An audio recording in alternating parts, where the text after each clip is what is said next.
Right. Let me add something to what you said.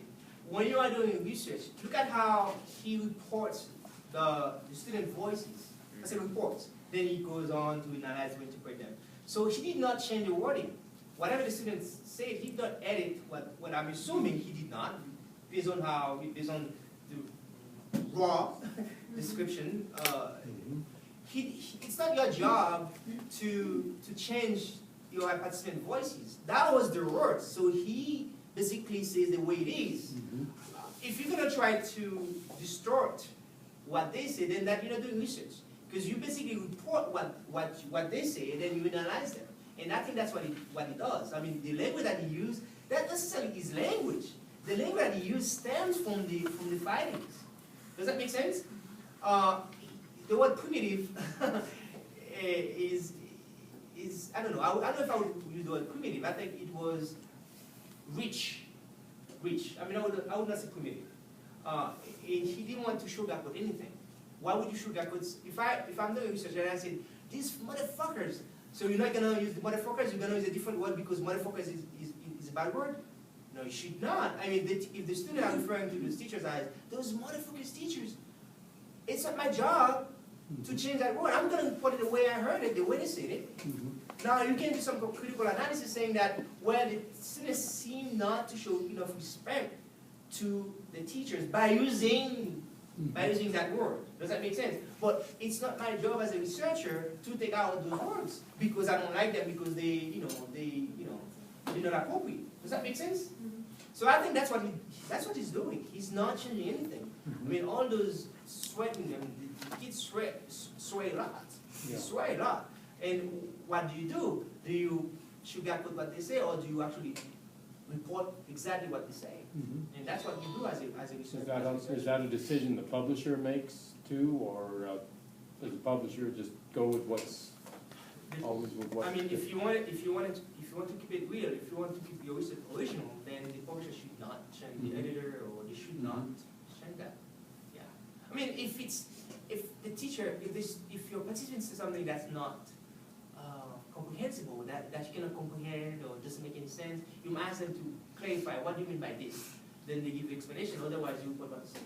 If I may respond to what you just said, most of the time, someone who's, so if they've got a problem with language like that, they're probably not going to be interested in that kind of thing to. Yeah, that kind of subject to publish in the first place, right? Yeah. So, read it somehow. But it's a very good observation you made, Ahmed. It's a very good observation. Nonetheless, it should be understood. That's basically part of research. I guess if I was going out about it, I would just say they swore and used obscenities. But that's vague. It's vague because you're not saying what they're saying. You need to say what they're saying. That's your word. That's your interpretation. And remember, when you are interpreting your data, your interpretation needs to be substantiated with concrete example. You cannot just make an equation out of the blue. It needs to be based on the data. This lady, and I know we did this last week, but the point is, in chapter 16, she did the same kind of thing.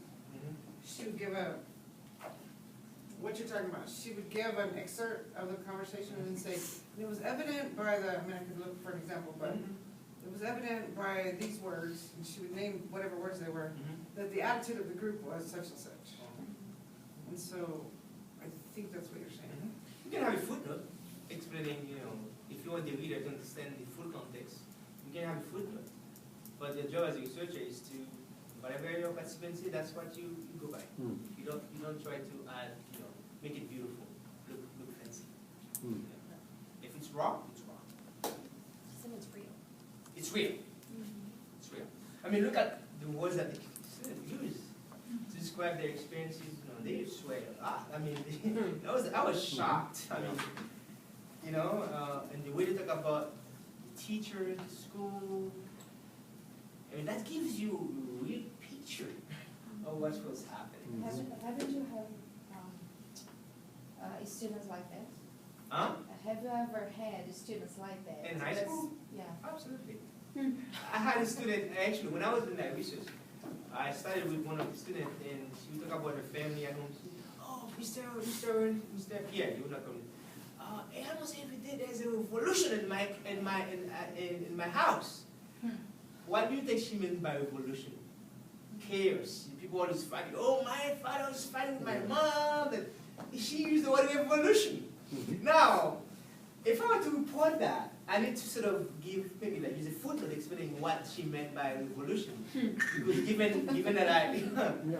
she used the word revolution, oh, there's always a revolution in my house. Oh my. You know? That's very colorful. She's got They good call it vocabulary. revolution. I think that was